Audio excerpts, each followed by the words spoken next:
Here it comes! Silent Hill is essentially that emo kid from the early 2000s. You know the one. With the black eyeliner, fingerless gloves. The one whose biggest dream was the one they become assistant manager at Hot Topic. Silent Hill has been real silent for the better part of 2 decades. Locked inside the room listening to My Chemical Romance and trauma dumping on LiveJournal.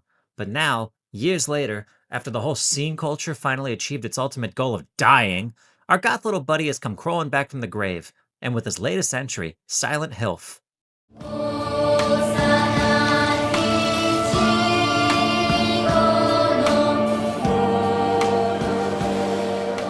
Apparently Silent Hill's been having a bit of an identity crisis lately, because this game has absolutely nothing to do with the titular foggy town, and come to think of it, it's never even mentioned in the whole damn game. Not once, not ever. But this new setting is, well, it's basically Silent Hill again, but it's taken place this time in 1960s Japan now instead of the usual New England town. Silent Hill Tokyo Drift has you playing as the world's most cliché anime schoolgirl, Hinako Shimizu. She's supposedly in her 20s, though I spent the entire game thinking she was maybe like 16 or so until the story explicitly stated otherwise. Silence of the Mills was developed on everyone's favorite Unreal Engine 5, fuck you, and it's supposed to take the newly resurrected series in a fresh direction. Here's the setup. Protagonist Hideki Matsui is struggling with her home life because her mother's a pushover and her alcoholic abusive father's being a total d-bag by screaming at her and pressuring her to get married. This emotional turmoil causes her to run away from home, but before she can make it past the fucking candy store down the street, the whole town starts breaking out with killer chickenpox. You're introduced to all of Heineken's friends, but before you get the chance to even tell them apart, one of them gets absolutely smoked by the fog infestation. With no time to mourn, you have to sprint for your life from the invasive mist now terrorizing your town. It all happens way too quickly to even process. But don't worry, you got your best friend and dim-witted dope dealer named Shu, who's clearly head over shoes in love with you. Which is weird, because every time a cutscene ends, he's always ditching you for the other girl and leaving you behind to get shredded up by demons. There's also that two-timing bitch Roller Rinko who makes it very obvious that she couldn't care less if you became chopped teriyaki liver. The dialogue overall, especially paired with the less than stellar English dub, reads more like a run-of-the-mill anime soap opera than a psychological horror. Both the main character and Shooby-Dooby-Doo always referring to each other as partner every 5 seconds makes my fucking teeth itch. Your turn, partner. Thank you, partner. You okay, partner? Hey, partner! Partner. He knew his dear partner. My partner's... Partner! Partner. Not a bad idea, partner. Partner? Partner. Partner? Would you shut the fuck up? It's now up to you. Yes, you. A small 80-pound girl. To single-handedly save the town by beating grotesque flower monsters to death with rusty pipes, kitchen knives, scythes, and a comically oversized werewolf claw. In sure Silent Hill fashion, the combat is kinda shit. It's basically Diet Store-branded Dark Souls.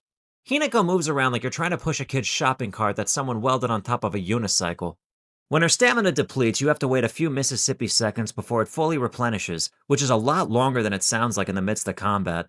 With any bit of stamina, you can sidestep and dodge incoming attacks, and zigzag around like a fucking coked-out chihuahua. Just like any good survival horror game, you could choose to stand your ground and fight. Or you could just hightail it out of there if you're running low on tofu Hot Pockets. I don't like how you can't discard items without destroying them either. Somehow Hinako can lug around a baseball bat, a fire axe, and a Swiffer vacuum cleaner, but she can't find space to stuff her bra with one more Kit Kat.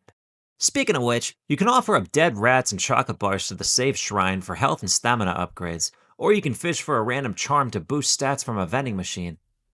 Also, all of your weapons are breakable. What the hell? I thought we left that weapon-degrading nonsense on the PS3. Obviously Silent Hill's forgotten what era gaming we're living in. You have the chance to patch up your weapon's boo-boos with invisible band-aids, but if you run out, you're totally boned. There was one part during my playthrough where I completely ran out of weapons and toolkits, and the area had nothing left to respawn. I checked everywhere, so I had no choice but to cheat my way through the puzzle objective in a rush panic just to move on. And that's when it hit me. It's not just the combat that's sloppily designed, it's the whole damn game loop. Then, get this, during the next boss fight, Hinako is suddenly holding this brand new weapon in the cutscene. And the instant the fight starts, poof, gone, vanished, back to bare hands. Total bullshit. I want my money back.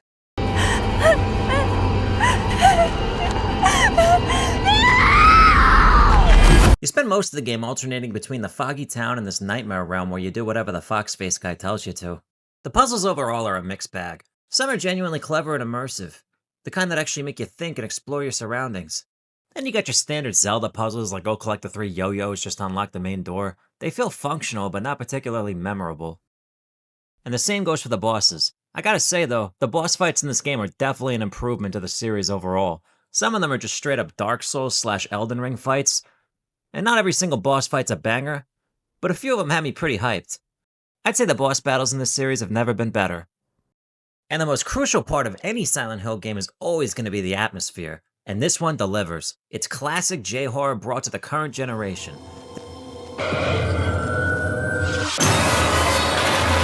The new town is beautifully harrowing. I felt danger lurking around every other corner. The game feels pretty unsettling at times. There's even one part that legitimately upset me. The sense of gloomy hopelessness paired with the top-notch sound design and as always a tier 1 soundtrack. It really gets under your skin. Silent Hill's always been good at that. Honestly, I don't think a game has made me feel that kind of cringe-inducing discomfort since that Dead Space 2 eyeball stabbing scene. It's rare for a game to make me feel squeamish, so hell, I'd say the game succeeded in what it was trying to do.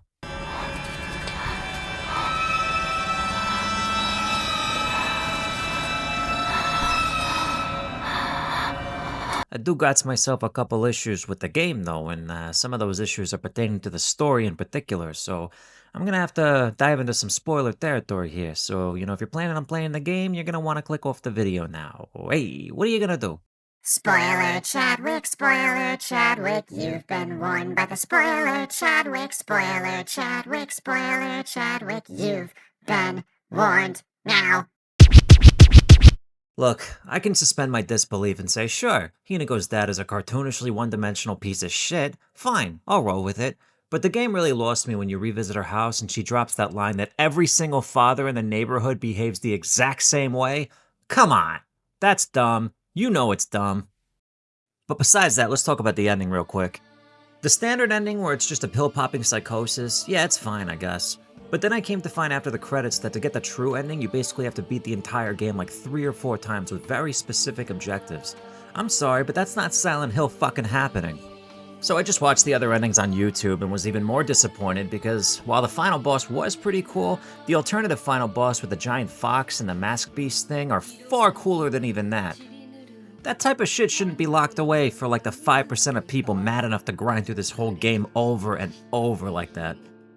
Aside from all that, I really appreciated a lot of the symbolism here. Like Hinako's outfit slowly deteriorating as the story progresses, reflecting how she's losing more of herself. The game never bored me. I was ready to dislike it within the first hour or two, but it won me over with its spooky vibes and oppressive world design. Look, I'm just glad that Silent Hill is back. Now let's just pray we get the OG games ported to the modern system so I don't have to keep digging up my old dusty PS2. Silent Night Flower Night has some glaring issues. The story trips over itself at times, the dialogue sucks, and the combat can be a slog, but it's still got enough weird creepy mojo that lingers like a wilted rose. Let's hope things don't stay too silent for long.